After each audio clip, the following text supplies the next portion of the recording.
Et nous voilà donc sur la partie où l'on va charger notre session.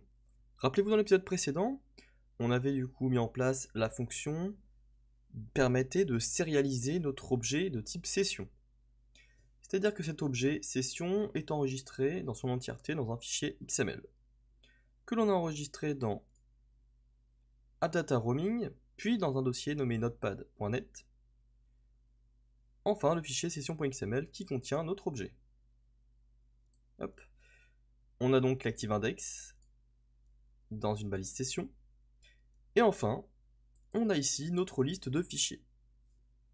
Si jamais je vais sur mon programme, j'exécute deux fois le nouveau, on a donc sans titre 1, sans titre 2 et sans titre 3. Le fichier était modifié car lorsque je ferme mon application, c'est le moment où je sauvegarde ma session. Voilà. On a donc nos trois fichiers qui sont chargés. Alors, avant de s'attaquer au chargement de la session, nous allons nous occuper de coder la fonctionnalité ouvrir, qui va nous permettre d'ouvrir un fichier existant sur le disque dur.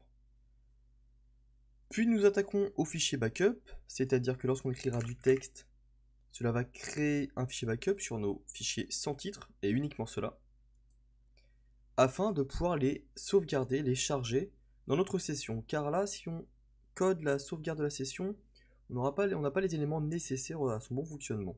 Ou alors on devra revenir sur cette fonction pour la modifier ensuite. Donc nous, on va faire étape par étape. On va commencer par l'ouverture d'un fichier. Alors on veut que lorsqu'on clique sur ouvrir, une fenêtre apparaisse et qu'elle nous permette de choisir un fichier présent sur le disque dur. Alors, pour ce faire, on utilise un contrôle qui s'appelle OpenFileDialog, que vous pouvez retrouver dans la boîte à outils. Si vous allez sur un formulaire, la boîte à outils n'est pas ici.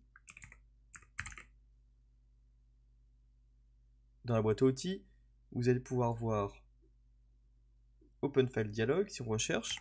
Voilà. OpenFileDialog.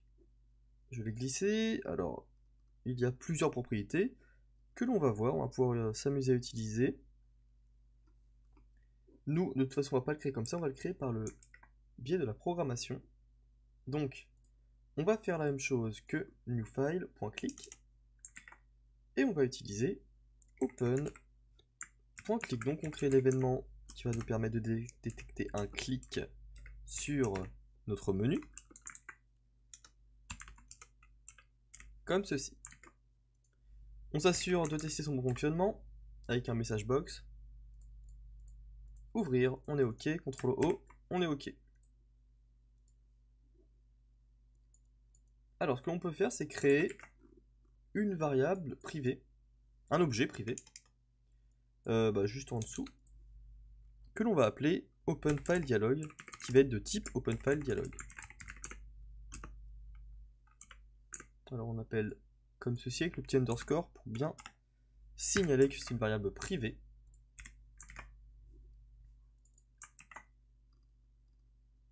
On n'oublie pas, c'est un objet, il faut l'instancier. S'il n'est pas instancié, cela ne fonctionnera pas. On va donc l'instancier dans notre constructeur avec le mot-clé new. Voilà.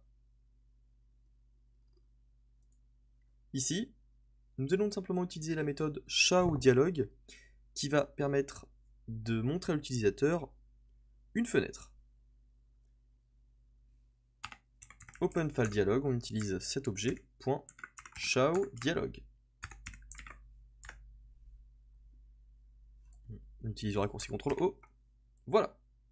Et on arrive ici. On arrive dans du coup une fenêtre de sélection de fichiers. Alors je vais créer un nouveau dossier.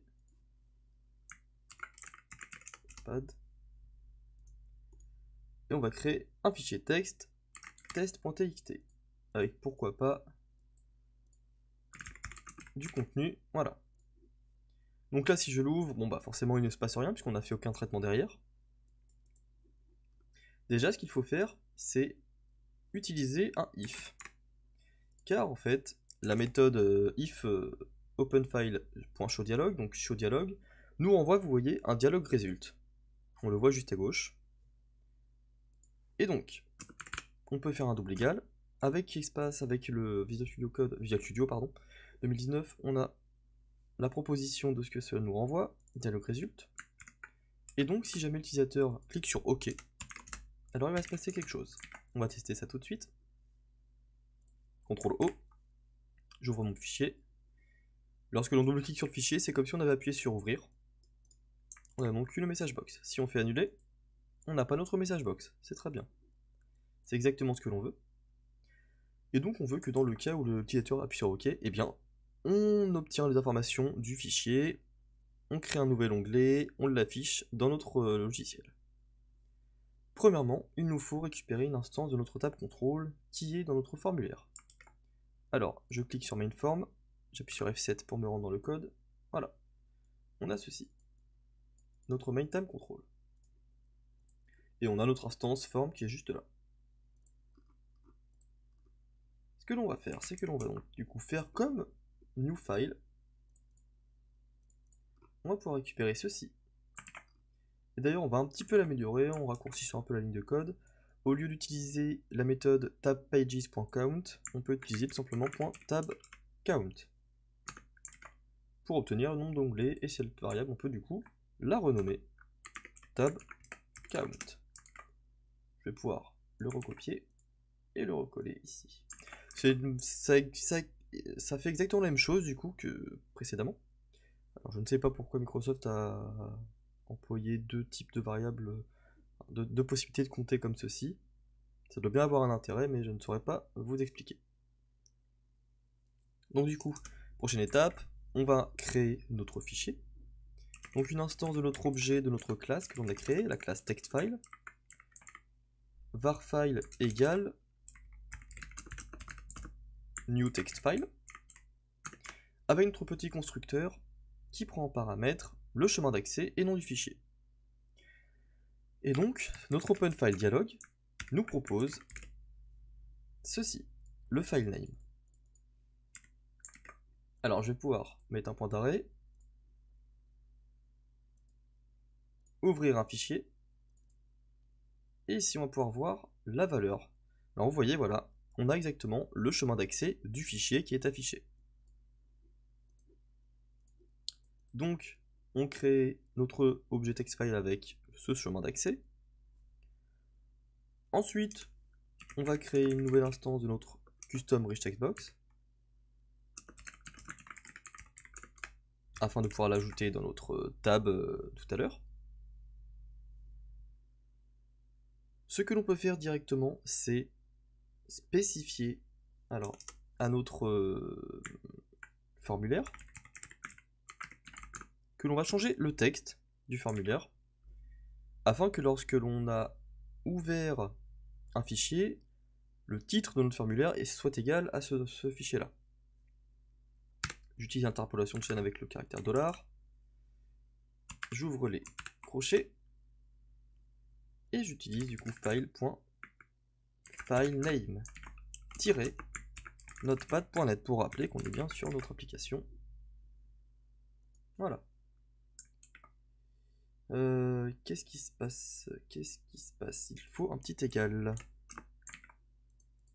Très bien, alors on peut directement essayer. Ouvrir. Vous voyez, ici on a du coup le chemin exact de notre fichier suivi du nom de notre logiciel. Alors ensuite on va définir le contenu de notre fichier.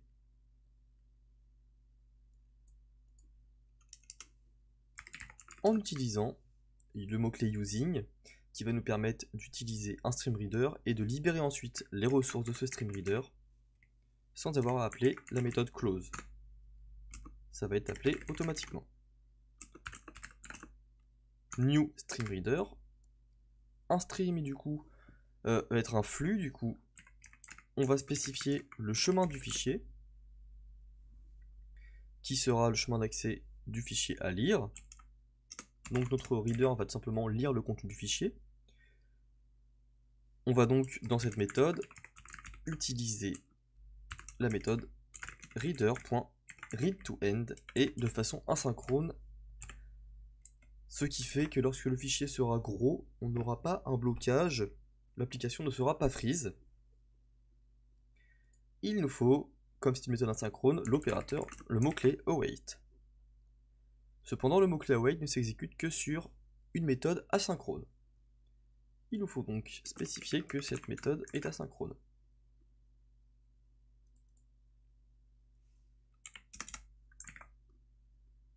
Après ceci, on spécifie à notre rich text box son texte. Donc c'est égal à file.contents.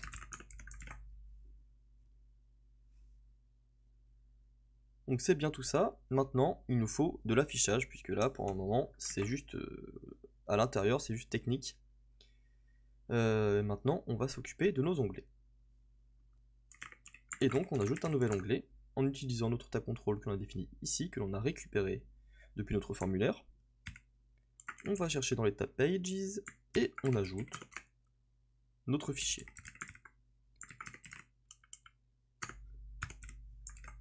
Alors je rappelle que le texte que l'on ajoute ici en paramètre, c'est le nom de notre onglet. Et donc on ne va pas utiliser filename mais save filename, c'est-à-dire uniquement le nom du fichier et non pas son chemin d'accès complet.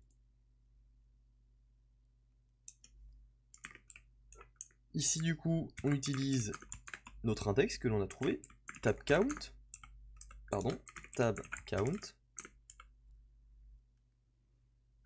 et on ajoute notre rich text box dans sa liste des contrôles. Ensuite, on ajoute à notre session, il ne faut pas oublier d'ajouter à notre session, à nos fichiers, le nouveau fichier que l'on a créé. De même, lorsque l'on termine nos opérations, on définit toujours notre rich text box courante à celle-ci. Et enfin, notre form.currentFile est égal à ce fichier-ci.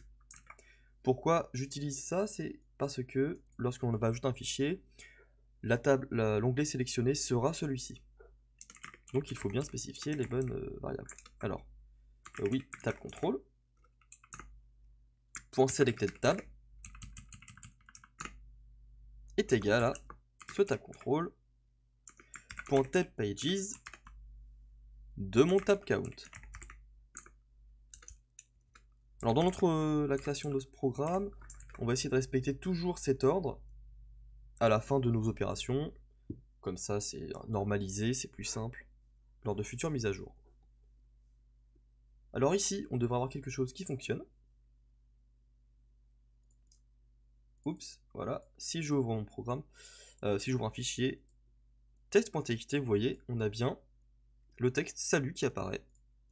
On va pouvoir copier ceci, modifier du contenu. Voilà, on met du texte. On l'ouvre, et voilà.